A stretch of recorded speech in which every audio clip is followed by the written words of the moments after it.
Hola, ¿cómo están, queridos estudiantes? Vamos a iniciar el módulo de hipertensión arterial. En primer lugar, vamos a hablar de la hipertensión arterial esencial, que es la más frecuente. Solo para tener una referencia, nuestro país tiene una alta prevalencia de esta patología en la edad adulta, sobre todo, y por lo tanto necesita ser bien comprendida, ya que la hipertensión arterial es una patología que, además de patología, se la tiene como uno de los factores de riesgo cardiovasculares más importantes. Entonces vamos a comenzar hablando de algunos conocimientos fisiológicos.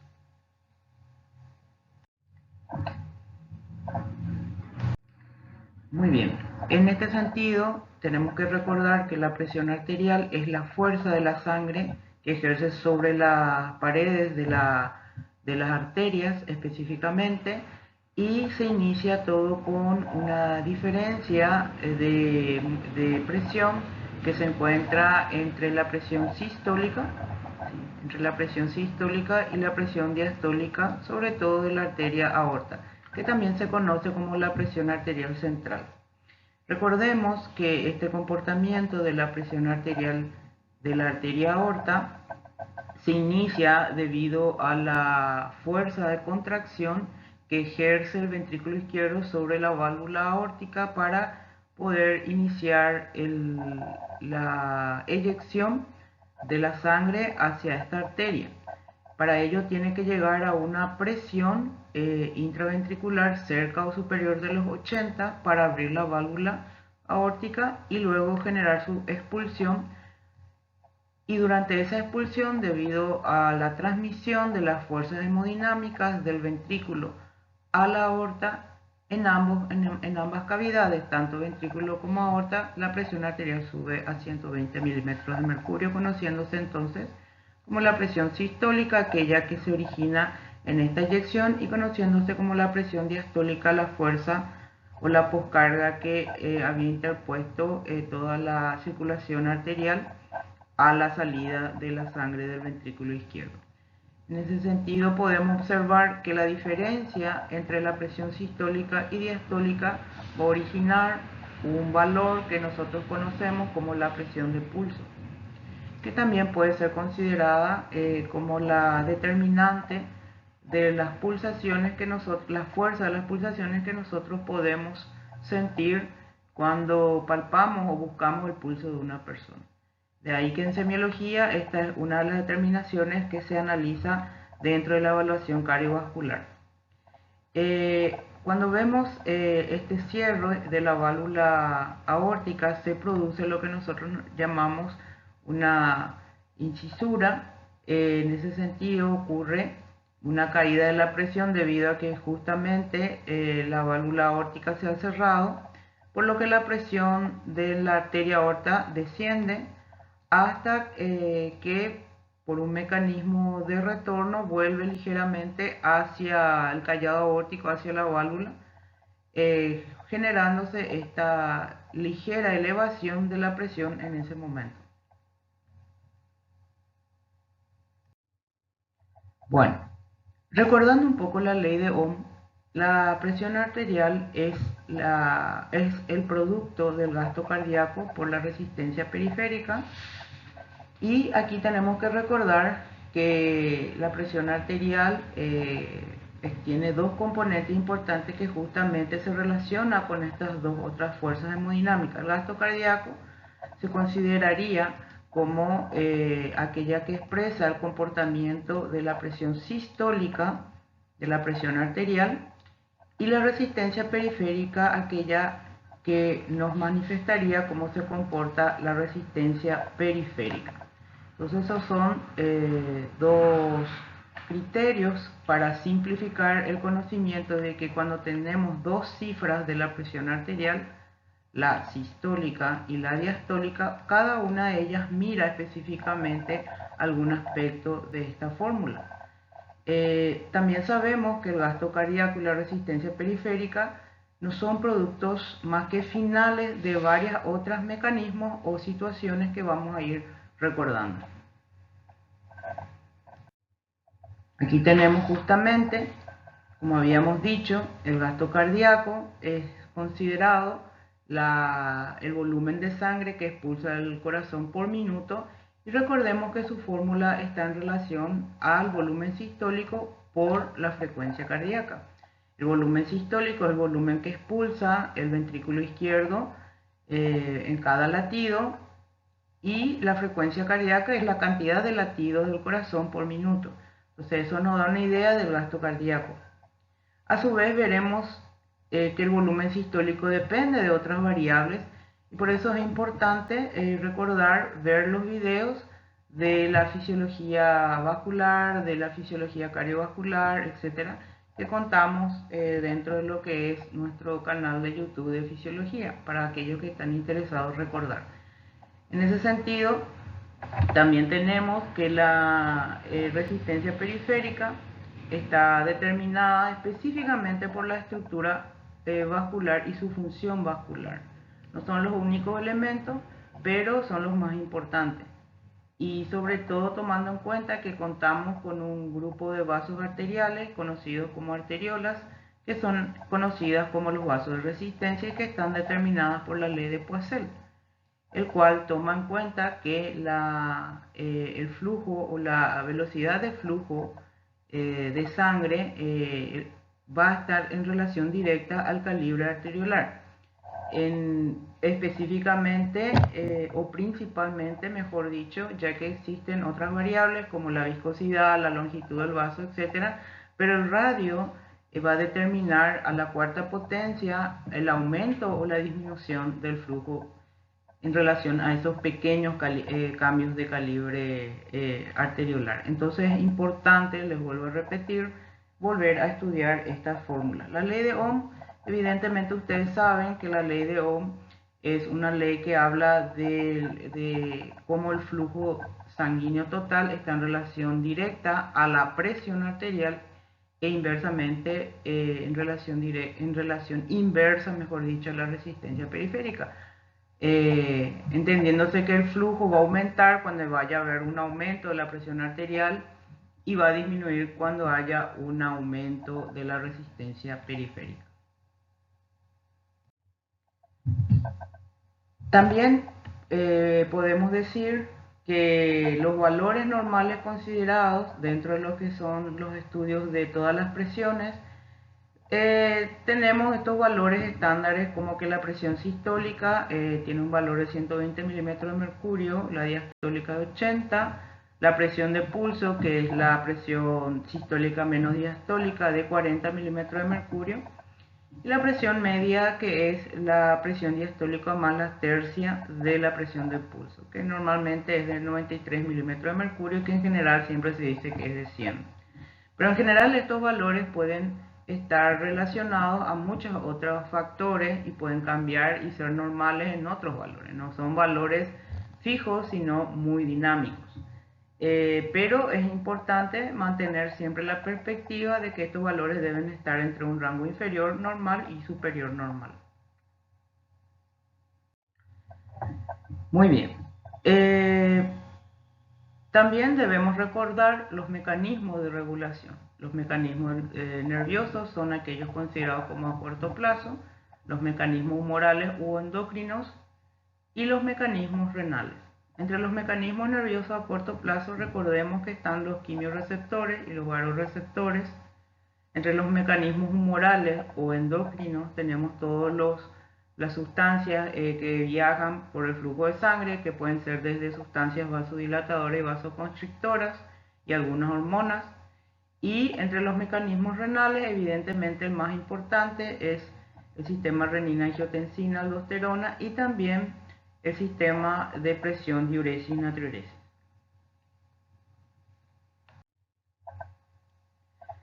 Vamos a ir viendo rápidamente algunas de estas regulaciones.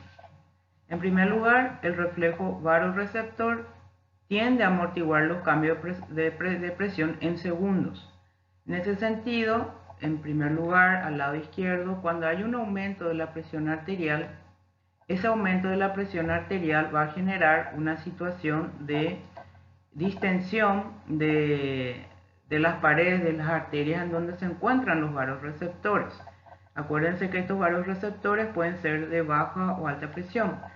Los que están en el callado aórtico y en la arteria carótida pues son de alta presión. Entonces cuando hay un aumento de la presión arterial hay un aumento de flujo, evidentemente, ya que eso es por la ley de Ohm. Y esa distensión va a estirar a estos receptores que van a mandar señales por el nervio de Hering y el nervio vago al centro vasomotor que se encuentra en la formación reticular vulvar ventrolateral anterior.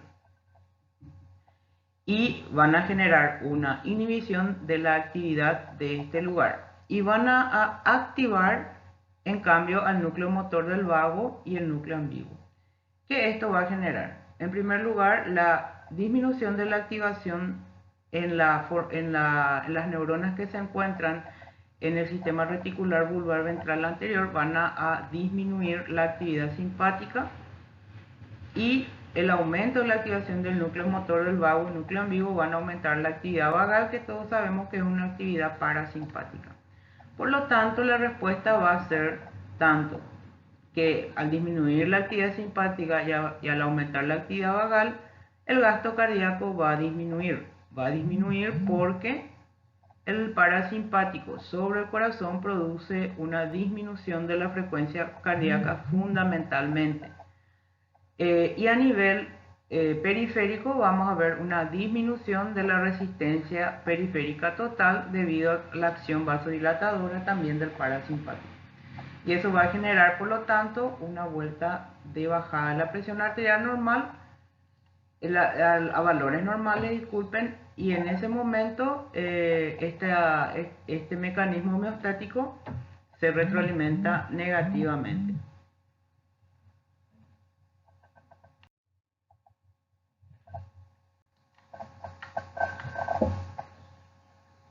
Muy bien.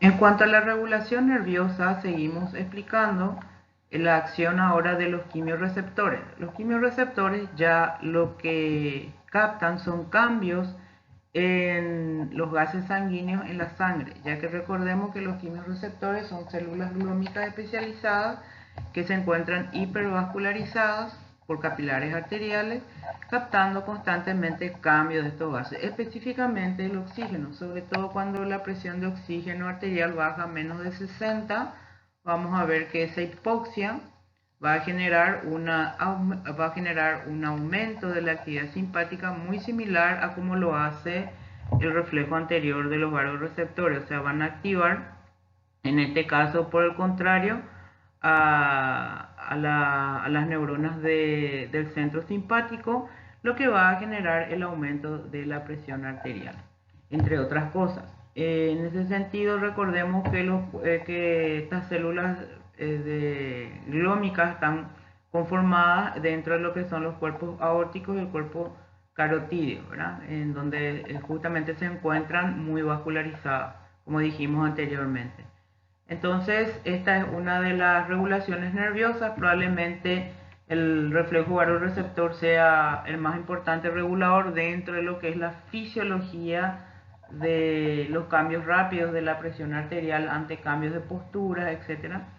Y la regulación nerviosa por los quimiorreceptores no llegue tal vez a ese nivel de importancia, pero sí vamos a ver más adelante que en el mecanismo fisiopatológico de la hipertensión arterial sí toma ya otras aristas, o sea que sí ya tiene un papel más protagónico cuando existe alguna alteración de este reflejo nervioso. Aquí podemos observar el cuerpo carotídeo, ¿sí? Que está rodeado de capilares sanguíneos.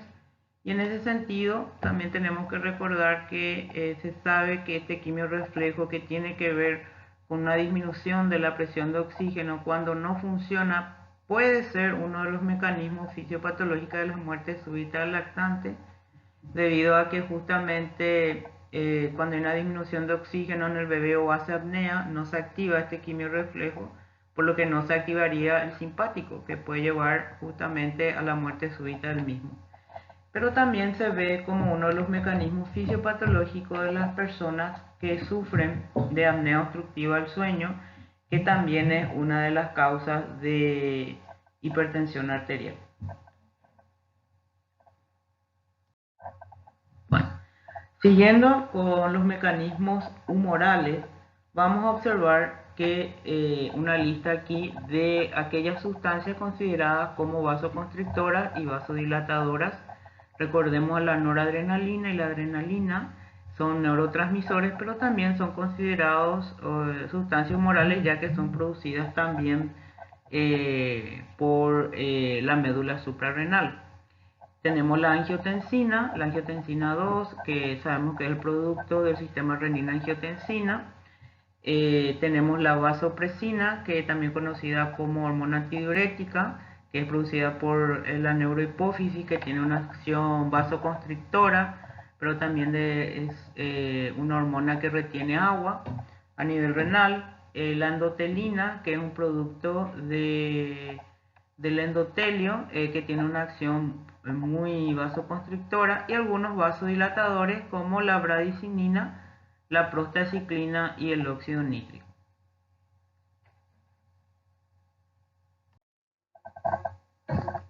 En este gráfico podemos recordar la regulación realizada por el riñón a través del mecanismo conocido como diuresis de presión o natriuresis de presión. Recordemos que el riñón es capaz de equilibrar o controlar la cantidad de líquidos y electrolitos en el agua corporal, siendo el mecanismo más importante de justamente esta regulación. Por lo que también tenemos que recordar que para esa situación aproximadamente 180 litros de sangre pasan por el riñón por día para formar 2 litros de agua, el cual debe eliminar el exceso de líquidos y electrolitos. Y eso va a estar en relación directa a la presión arterial de la persona, por lo que se considera que cualquier aumento de líquido del agua corporal total o de electrolitos va a aumentar la presión arterial para que el riñón pueda de esa manera eliminar los excesos que pueda llegar a observarse en el cuerpo humano. Entonces esa diuresis va a estar en relación directa a esa presión arterial. Por lo tanto, si hay un aumento de la presión arterial, evidentemente va a haber un aumento de la diuresis, como también de la natriuresis.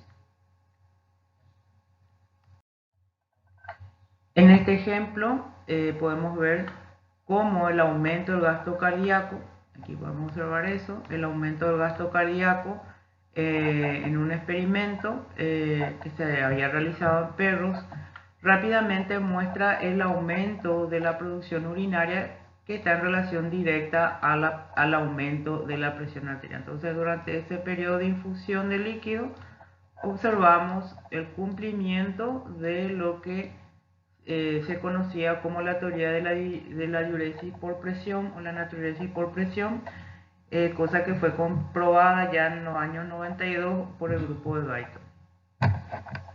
Y esto justamente inclusive con todo el control nervioso que hablamos previamente, que son de los vasoreceptores, quimiorreceptores, siendo los mismos bloqueados. Y aquí podemos observar justamente una combinación de estos mecanismos de control de la presión arterial que pueden determinarse a corto plazo, aquellos que se activan en segundos, que podemos observar que son los vasoreceptores, los quimiorreceptores. También existe un reflejo que se conoce como una respuesta isquémica del sistema nervioso central a la disminución de importante flujo sanguíneo a nivel cerebral, que aumenta bruscamente la presión arterial como objetivo de enviar a través de ese aumento de presión arterial sistémica flujo de sangre de vuelta al cerebro. Por otro lado, también tenemos mecanismos que ya pasan a ser de segundo a minutos, en donde tenemos que un aumento de volumen de sangre aumenta la pérdida de líquido hacia tercer espacio para volver a disminuir el volumen circulante, y de esa forma la presión arterial disminuiría a través de la capilarización, etcétera, y el intercambio de fluido. Y luego tenemos ya mecanismos que duran horas, que tiene que ver todavía con este intercambio de fluidos entre espacio intersticial, líquido intracelular, volumen sanguíneo.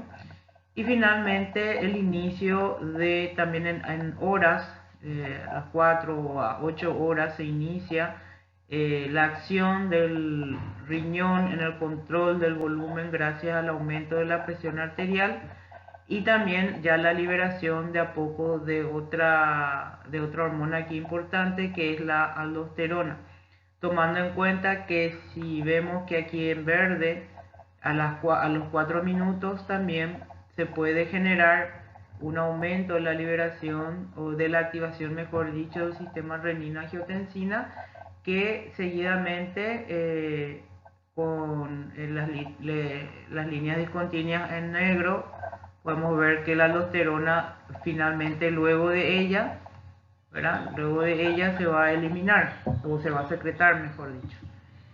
En ese sentido, vemos que lo que prevalece finalmente después de días para el control de la presión arterial vendría a ser el sistema renal, que es el de la diuresis por presión o la natriuresis por presión,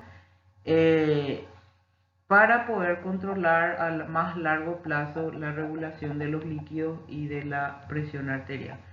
En ese sentido, es importante recalcar que los mecanismos a corto plazo que se activaron en segundos, como los vasoreceptores, etcétera, tienen una fase de adaptación en el cual a las 48 horas aproximadamente pierden su capacidad de regular, ser buenos reguladores de la presión arterial, interpretando que las presiones alcanzadas son las nuevas presiones normales. Entonces, por eso es importante que haya varios sistemas, como una posta, en el cual cuando un mecanismo deja de funcionar, sigue el otro y sigue el otro.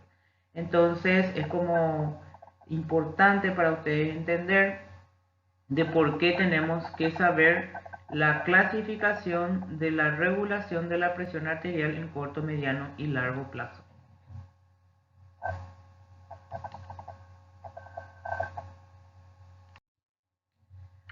Entrando en lo que es la hipertensión arterial, podemos decir que se acepta como definición aquella cifra de presión arterial igual o mayor a 140-90 milímetros de mercurio. La hipertensión arterial sistémica, como les dije, es considerada una enfermedad. Es una enfermedad crónica, controlable y es multifactorial. Y está caracterizada por el aumento sostenido de esos valores de la presión arterial. Podemos clasificarla en hipertensión arterial sistémica, en la hipertensión arterial esencial o primaria, que es el 90 al 95% de los casos, secundaria, que es de 5 a 10% de los casos, y también podemos clasificarla según su presentación, ya sea por consultorio o por urgencia. Generalmente, como un factor de riesgo, como enfermedad, puede comportarse de forma estable sin generar sintomatologías importantes, y sin embargo también puede presentarse cuadros de crisis hipertensiva en el que la persona debe actuar rápidamente, en donde tenemos la urgencia hipertensiva y tenemos la emergencia hipertensiva. La diferencia es que en la urgencia hipertensiva tenemos que tratar de controlar las cifras presóricas en menos de 1 o 2 horas, y en la emergencia hipertensiva dentro de las 24 horas. Generalmente se presentan con algún daño o un efecto directo sobre algún órgano blanco, que puede ser la retina, con desprendimiento retiniano, o un derrame cerebral, o un accidente cerebrovascular isquémico, o una cardiopatía isquémica, o una disección de aneurisma, o una falla renal, etc. Entonces, en relación a eso, podemos tener este cuadro de crisis hipertensiva donde el médico debe actuar rápidamente. Ahora vamos a entrar en la patogénesis o en la fisiopatología de la hipertensión arterial primaria. Cuando hablamos de hipertensión arterial primaria, tenemos que volver a recordar que la presión arterial es el producto del gasto cardíaco por la resistencia periférica. En este gráfico podemos observar el comportamiento de una sobrecarga de volumen que se ha realizado en un experimento muy parecido a lo que explicamos anteriormente. Pero en este caso es una imagen que se puede traspolar en lo que ocurre en el ser humano luego de 10 a 20 años de este mismo experimento que duró apenas semanas y que ya también ha sido comprobado. Lo que se ha visto es que cuando hay un aumento del volumen extracelular, que puede ser por un aumento de líquido y sodio en el agua corporal total, este aumento, que puede ser en este caso un 33%, va a generar que también el volumen sanguíneo aumente un 20%, ¿sí? Y sabemos que cuando hablamos de volúmenes estamos hablando del aumento de la precarga, ¿sí? De la precarga. Entonces eso es importante para que recordemos que la precarga es el volumen de fin de diástole, si se acuerdan un poco de cardiovascular. Entonces, cuando hay un aumento de volumen extracelular, voy a tener un aumento de volumen sanguíneo y por lo tanto voy a tener un aumento de precarga por aumento de retorno. En ese sentido, el aumento de la precarga va a generar un aumento del gasto cardíaco, ¿sí? Porque si yo tengo más precarga, voy a tener una mayor distensión del músculo cardíaco contráctil, generando por Frank Starling un aumento de la contracción de este músculo, lo que va a generar un aumento del gasto cardíaco en un 40%. Estos son valores de experimentos, pero como les dije, esto puede ocurrir traspolado al ser humano. Cualquier cosa que aumente entonces mi volumen extracelular me puede llevar a esta situación. Por ese sentido, en una primera etapa aguda, la resistencia periférica va a disminuir para poder sobrellevar el exceso de líquido que fue expulsado o es expulsado por el corazón por unos días. Pero rápidamente se van a activar los mecanismos reflejos, o sea, los mecanismos más que reflejos de autorregulación de los vasos arteriales. Las arteriolas van a aumentar la resistencia periférica. ¿Y por qué van a aumentar la resistencia periférica? Porque es un mecanismo miogénico que está en relación directa a las propiedades intrínsecas del músculo liso. Pero también recordemos que el exceso de sangre a los tejidos va a generar que los propios tejidos decidan no recibir más sangre, porque acordémonos que el flujo está en relación directa a la concentración de nutrientes en los tejidos, sobre todo oxígeno, etc. Por lo tanto, tanto por el mecanismo de autorregulación miogénica que vemos en las arteriolas como que las necesidades de los tejidos están cumplidos, se va a generar un aumento de la resistencia periférica por vasoconstricción de las mismas, generando un aumento de ese valor. Entonces tenemos por un lado un aumento del gasto cardíaco y un aumento de la resistencia periférica en una segunda etapa. Y la presión arterial, ¿qué le pasa a la presión arterial? La presión arterial en un primer momento, justo cuando aumentó el volumen extracelular y el gasto cardíaco, evidentemente también la presión arterial aumentó. ¿Qué presión arterial aumentó? Acuérdense lo que les dije cuando mostramos la fórmula de la presión arterial. Si hay un aumento del gasto cardíaco, la presión arterial que va a subir en una primera instancia va a ser la presión sistólica. Pero como vemos, ese gasto cardíaco luego va disminuyendo. ¿Sí? Va disminuyendo porque se activan mecanismos para eliminar este exceso de volumen. Pero el problema es que la resistencia periférica queda aumentada. Por lo tanto, la presión que subió por un aumento del gasto cardíaco en una primera etapa, ¿sí? En una primera etapa va a seguir aumentada en una segunda etapa por aumento de la resistencia periférica, ¿sí? Entonces podemos decir que la presión arterial se mantiene aumentada con un gasto cardíaco inadecuadamente normal, como algunos le llaman, porque baja pero no baja a su valor normal, pero por culpa de una gran resistencia periférica aumentada. Entonces esto se ha visto en un experimento, repito, a corto plazo, pero eso es lo que probablemente se pueda traspolar de lo que sucede en el ser humano después de 10 a 20 o decenas de años de estar expuesto a situaciones que aumentan su volumen extracelular o aumentan el gasto cardíaco. Porque el gasto cardíaco también puede ser aumentado por otros elementos, por ejemplo, por el aumento de la frecuencia cardíaca. Evidentemente es algo que todavía tenemos que explicar detalladamente porque existen otras situaciones que pueden intervenir en esto que es algo básico.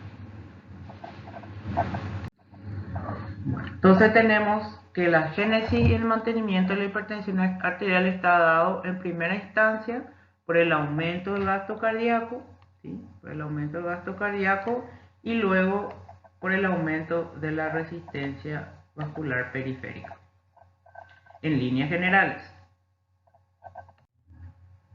Muy bien, aquí podemos ver los factores de riesgo de hipertensión arterial. En ese sentido tenemos la edad. La prevalencia de la hipertensión aumenta marcadamente con la edad avanzada. Esto está en relación al envejecimiento de los mecanismos que regulan la presión arterial y también a las paredes de las arterias, sobre todo las arterias grandes, o a la presentación de patologías que afectan las arterias, sobre todo la aterosclerosis, la fibrosis, etc. El peso, está muy bien demostrado que el aumento del peso va a ir de la mano con un aumento de la presión arterial en la mayoría de las personas, por lo que dentro de lo que es el tratamiento no farmacológico de esta patología se encuentra la disminución del peso. De hecho, nos va a corresponder a nosotros explicar cuál es la relación de la obesidad con la hipertensión arterial.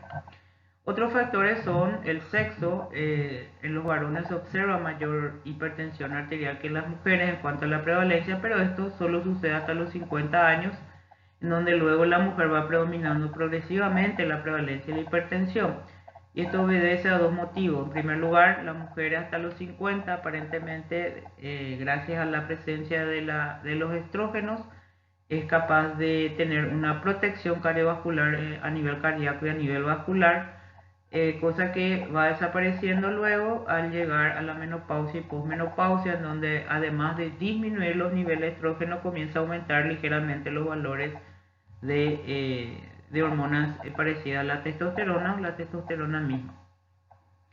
En cambio, también podemos decir que el varón siempre mantiene una cantidad de hormonas normales que luego va disminuyendo a partir de cierta edad.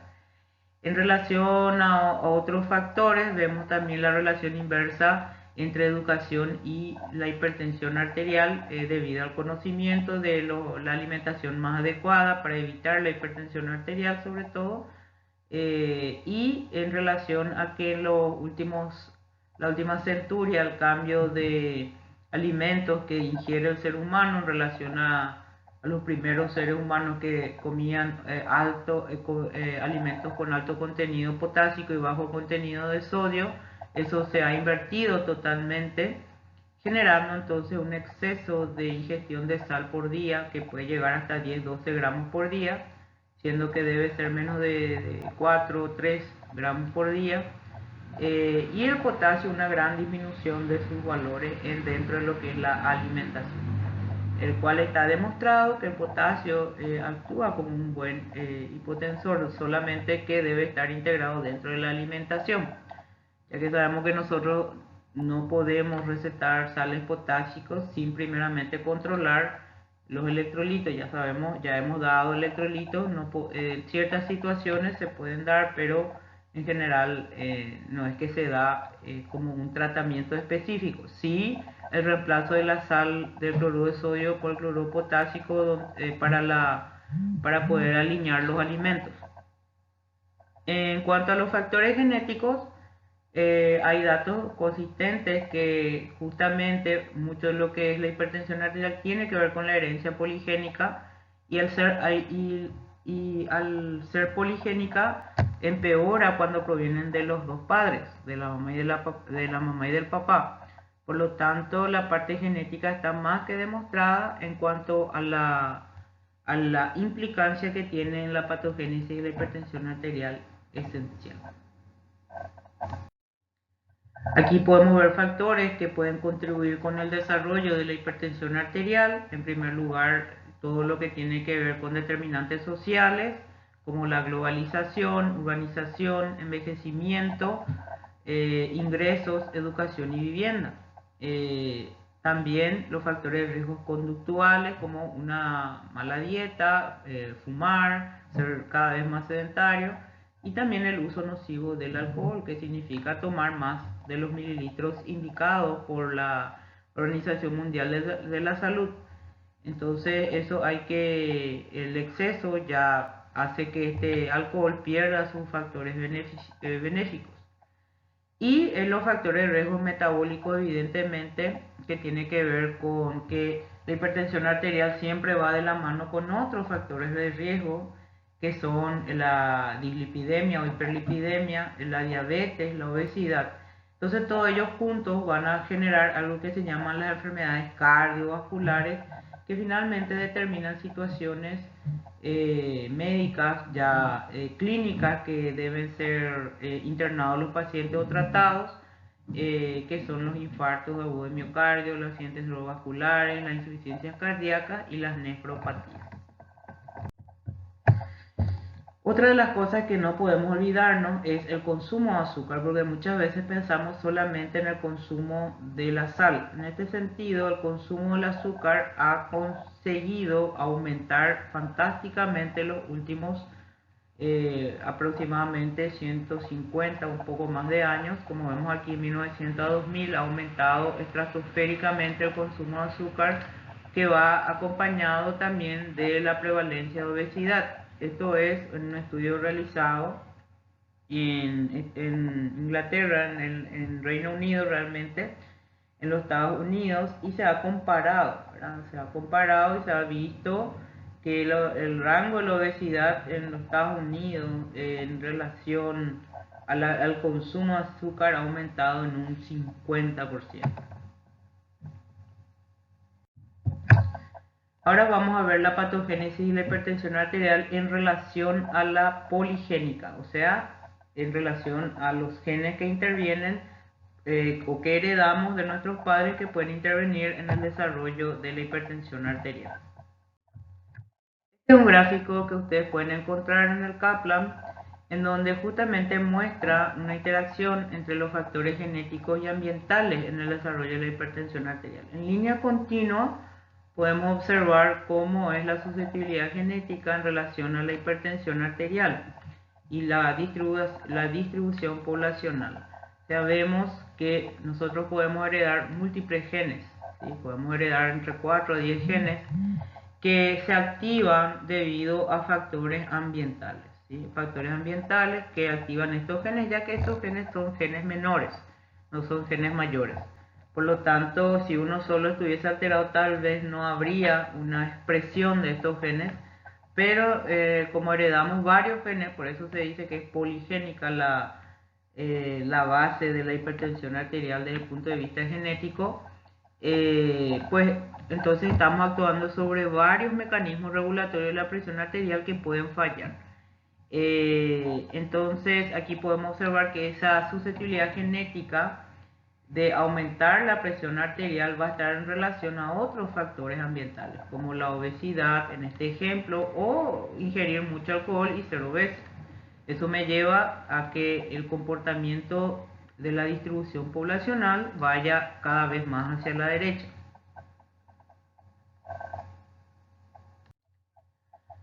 Luego tenemos la hipertensión monogénica. La hipertensión monogénica es menos del 5% de lo hipertenso y es de mecanismo mendeliano. Tenemos algunos ejemplos, como por ejemplo la hipertensión glicocorticoidea remediable manifestada por la sobreproducción de aldosterona y actividad mineralocorticoide incrementada, que todos sabemos que va a ser retenedora de sodio y agua. Otro puede ser el exceso aparente de mineralocorticoides caracterizado por altos niveles de cortisol. Otro puede ser el síndrome de Lille, que es una patología que expresa un incremento en la reabsorción del sodio.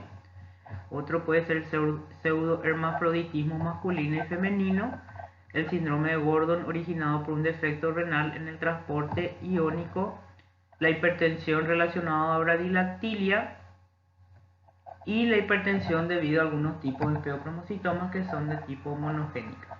En estos sentidos se conocen los genes, o sea, es un solo gen, es un gen importante el que está alterado, por eso es monogénica de mecanismo mendeliano. Y lo que podemos decir que la mayoría de estas patologías o de estos cuadros, la acción principal es sobre todo a nivel de la retención de sodio y agua. Aquí podemos observar eso, que el problema está en la alteración del transporte de sodio en cuanto al control, a su control en relación a su reabsorción. Eso puede estar relacionado directamente, aunque la mayoría está liberando renina, ¿verdad? Y evidentemente al liberar renina tenemos la activación de todo lo que es el sistema renina-angiotensina y también otras patologías que producen la eliminación, la secreción de aldosterona, aunque puede ser renina aldosterona sin ningún problema. Bueno, algunas consideraciones generales antes de entrar a explicar ya la hipertensión arterial esencial. En primer lugar, no podemos considerar la hipertensión primaria como una entidad única, sino más bien se puede subdividir en varios subconjuntos hemodinámicos.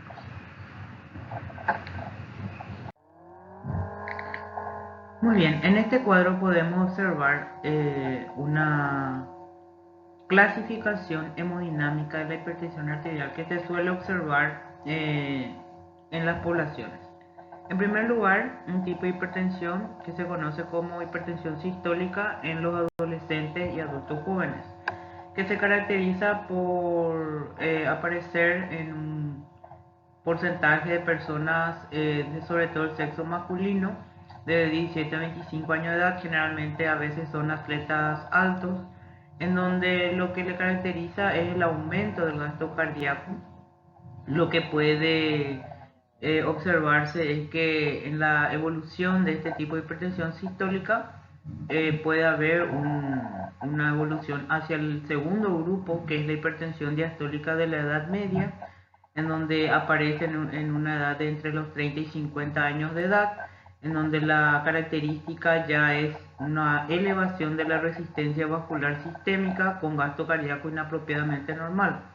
O sea, si ustedes se acuerdan de lo que hablamos anteriormente en las curvas del experimento que mostramos en los slides anteriores, se recordarán que todo comenzaba con un aumento del gasto cardíaco que lleva a que la resistencia periférica en una siguientes etapas aumente para disminuir el flujo hacia los tejidos, ya sea por el mecanismo de autorregulación y también por el mecanismo de disminución del flujo que hacen los tejidos antes ya tener todos los nutrientes necesarios, lo que hace que se instale esta hipertensión en estos jóvenes con presión sistólica elevada y ya en la edad media con una hipertensión diastólica.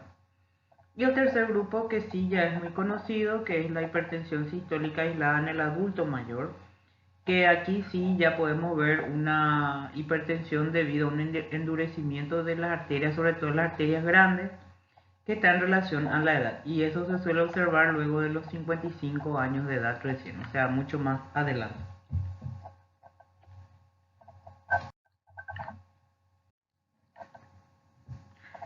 Ahora vamos a observar cuáles son los factores fisiopatológicos y qué rol tienen en el desarrollo y mantenimiento de la hipertensión arterial. En primer lugar, vamos a estudiarle al sistema nervioso simpático.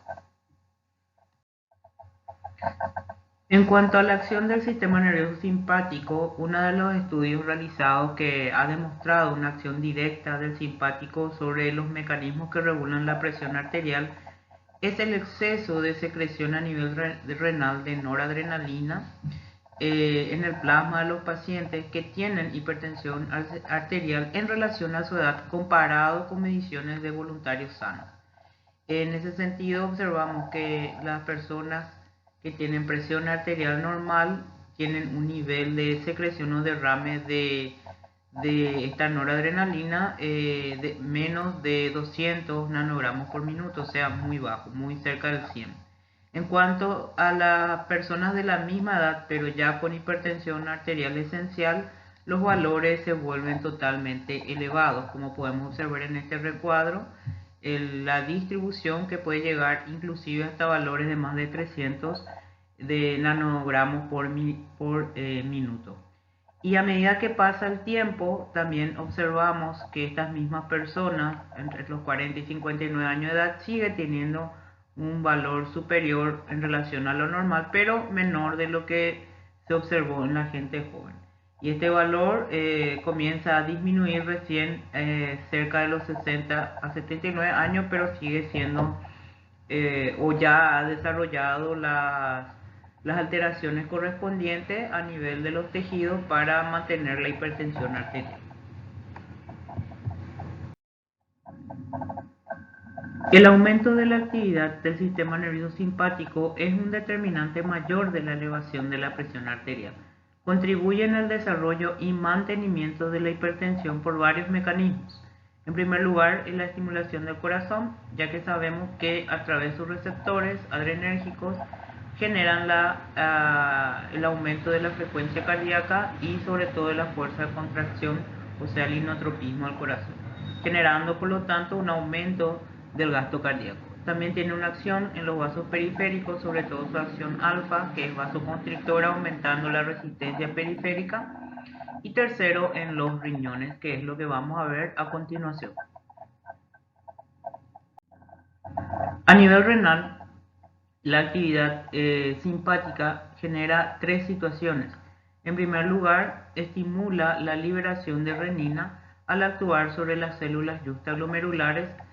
En ese sentido, va a incrementar la liberación de la renina y eso se debe a que actúa sobre receptores adrenérgicos de tipo beta 1 que se encuentran en estas células. Sabemos que si se libera la renina, que es una enzima, se iniciará la activación del sistema renina-angiotensina-aldosterona. En segundo lugar, aumenta la reabsorción de sodio y agua a través de los túbulos. Esta acción va a generar que la concentración de sodio urinario esté disminuido evidentemente. Esta acción es a través de su adrenoreceptor alfa 1 beta. Y finalmente causa vasoconstricción renal al actuar sobre los vasos renales, disminuyendo el flujo de sangre renal, y esta acción es sobre su adrenoreceptor alfa 1 A. Entonces, como vemos, la actividad simpática a nivel renal es bastante importante. El segundo factor que está involucrado en la patogenia de la hipertensión arterial es evidentemente el sistema renina-angiotensina-aldosterona. Todos sabemos que una vez que el riñón libera renina, la renina va a actuar sobre el angiotensinógeno, que es un polipéptido producido por el hígado. En ese sentido, lo va a convertir en angiotensina 1, que al pasar, esto ocurre siempre en la sangre, al pasar a través de la circulación del pulmón, va a encontrarse con otra enzima, que es la enzima convertidora de angiotensina, la cual la va a convertir de angiotensina 1 a angiotensina 2, que es la que va a tener sus acciones biológicas, como todos sabemos que fundamentalmente es la vasoconstricción y la liberación de aldosterona y la acción de retener sodio y agua. Ahora podemos estudiarla más cercanamente a este sistema, tomando en cuenta que es muy estudiada últimamente para el control de la hipertensión arterial y sobre todo desde el punto de vista farmacológico. Todos sabemos que la angiotensina tiene la capacidad de actuar sobre la corteza suprarrenal para que se pueda liberar mayor cantidad de mineralocorticoides, que es la aldosterona, que va a estar siempre actuando sobre los túbulos para generar la reabsorción distal de sodio. Pero también directamente la angiotensina 2 retiene sodio y agua, hace también que el intestino retenga sodio y agua, inclusive las glándulas sudoríparas, y también actúa sobre el centro de la sed, aumentando la sed y el apetito por la sal. Todas estas situaciones llevan a un aumento del volumen extracelular, que ya sabemos a qué nos puede llevar finalmente eso. Pero otra de las cosas que también tiene la angiotensina 2 es que puede actuar a nivel de los vasos periféricos, actuando como retroalimentador positivo en las descargas de los impulsos eléctricos simpáticos. O sea que hay una facilitación adrenérgica de recaptación rápida de noradrenalina a nivel del sistema nervioso periférico. También una cosa importante que hace la angiotensina 2 es actuar sobre la neurohipófisis para la liberación de vasopresina. Y también la angiotensina 2 es un factor que produce una vasoconstricción del músculo liso vascular, como también es un factor que aumenta la fuerza de contracción del músculo cardíaco. Pero además de aumentar la vasoconstricción o la contractilidad, también vamos a recordar que es un factor de crecimiento que hace que el músculo liso pueda hipertrofiarse, sobre todo cuando hablamos de las arterias grandes, y sobre el corazón puede generar lo que todos conocemos como una hipertrofia del ventrículo izquierdo. Bueno, entonces el efecto final va a ser una vasoconstricción, y como vemos entonces tiene todos estos tres mecanismos para generar el aumento de la resistencia total periférica. Y por el otro lado, a nivel cardíaco, al aumentar la fuerza de contracción va a generar también un aumento del gasto cardíaco. Entonces tenemos la suma de tres elementos al final que me van a llevar a, si esto se perpetúa, a una hipertensión arterial. Todos sabemos que la renina tiene que producirse normalmente ante ciertas situaciones como hipotensión, hipovolemia, niveles bajos de sodio, etc. Por lo tanto, evidentemente aquí hay una implicancia patológica en cuanto a la activación desmesurada de este sistema que se retroalimenta positivamente y que retroalimenta positivamente otros mecanismos como por ejemplo el simpático, la producción de vasopresina, etc. Otra de las cosas importantes a recordar es que la angiotensina, para convertirse en angiotensina, debe actuar en la enzima convertidora de la angiotensina, pero también aquí es importante recalcar que esta misma enzima, cuando convierte la angiotensina 1 en angiotensina 2, está degradando un gran vasodilatador que es la bradicinina. La bradicinina, que suele estar activa y que es una gran, vamos a decir, es una gran aliada del óxido nítrico, de la liberación de óxido nítrico y de la síntesis de prostaglandinas vasodilatadoras que actúan generalmente a nivel renal produciendo excreción de sodio y vasodilatación renal, es degradada por esta misma enzima a nivel renal. Entonces tenemos un doble efecto negativo en cuanto a la acción de esta enzima convertidora de la angiotensina.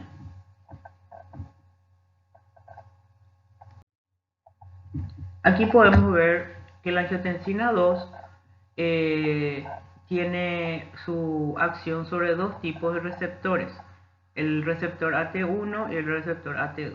El que es más conocido y estudiado evidentemente es el AT1, aunque últimamente el AT2 ha llamado mucho la atención.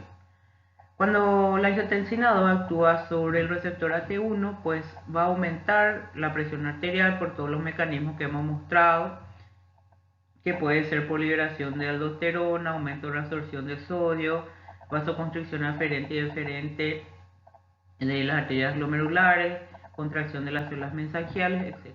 Pero también es un gran proliferador de tejido, ya que aumenta el factor de crecimiento transformador, aumenta el intercambio entre el sodio y hidrógeno, que es muy importante porque Para generar el crecimiento de un tejido necesitamos alcalinizar el pH intracelular de una célula. Produce una reabsorción tanto distal como proximal de sodio, y es evidentemente cuando está aumentado en la sangre inhibe la secreción de renina. Inhibe la secreción de renina, pero al activarle al simpático, el simpático vuelve a actuar sobre las células justaglomerulares produciendo renina. Entonces hay aquí como una doble o una dualidad en cuanto a que la angiotensina 2 por un lado inhibe la liberación de renina, pero al activarle al simpático, el simpático vuelve a actuar, como dije recién, sobre las células justaglomerulares para que liberen otra vez renina. Y también aumenta las concentraciones de otros vasoconstrictores como la endotelina, el tromboxano A2, aumenta mucho la producción de radicales de oxígeno, o sea, los oxidantes, y activa muchos factores inflamatorios como son las citoquinas, y también hace que se expresen moléculas de adhesión celular, etc. Entonces aquí tenemos una serie de citoquinas y factores de crecimiento y de moléculas de adhesión celular como el ICAM1, el MCPI1, la interleucina 6, el factor de crecimiento transformador beta, el PAI1 y el factor nuclear kappa beta. Entonces vemos que la acción de la angiotensina no es tan simple, es multilateral, su rol es muy importante dentro de lo que es la patogenia de la hipertensión arterial. Por el otro lado, el AT2 es un receptor que tiene, una vez que la angiotensina 2 actúa sobre ella, tiene efectos muy diferentes, como efectos vasodilatadores, proliferación o inhibición de la proliferación celular, estimula la producción de bradicininina. No se sabe muy a ciencia cierta cómo actúa sobre la reabsorción de sodio y agua a nivel tubular. Sí estimula la producción de la enzima de la óxido nítrico sintetasa a nivel endotelial. Y en algunas células es proinflamatoria o profibrogénica, que son estimulantes del RANTES y del factor nuclear kappa beta. Entonces, como vemos, estas serían las acciones de la activación de ambos subtipos de receptores.